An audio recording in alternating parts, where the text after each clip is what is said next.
અવશ્ય. ગામડાની કહાની એક સુંદર અને ભાવનાત્મક ગુજરાતી વાર્તા રજૂ કરું છું.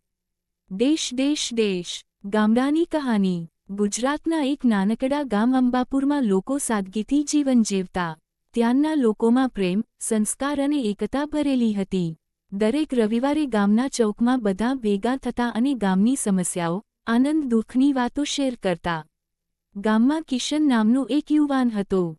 ગરીબ પરિવાર, પણ દિલથી ખૂબ અમીર. પડતા પડોશી સામે હંમેશા હસતો રહેતો અને કોઈ મુશ્કેલીમાં હોય તો મદદ કરવા પહેલો પહોંચતો.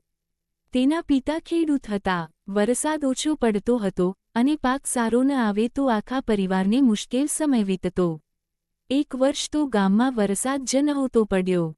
હળ, ખેતર અને આશાઓ બધું સુકાઈ ગયું. લોકો શહેર તરફ કામ શોધવા નીકળી પડ્યા.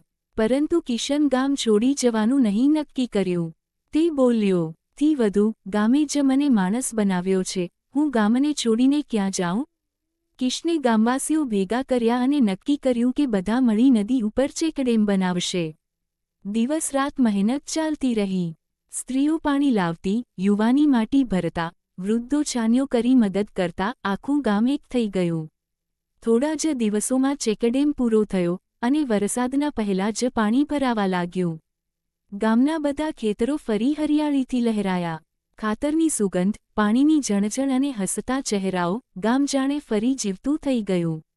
ગામના સરપંચે ચૌકમાં કિશનને વરમાળ પહેરાવી અને કહ્યું, "થી વધુ, આ ગામને બચાવનાર પહેલો ઇન્સાન નથી, પણ ગામને જોડનાર સાચો માનવી છે."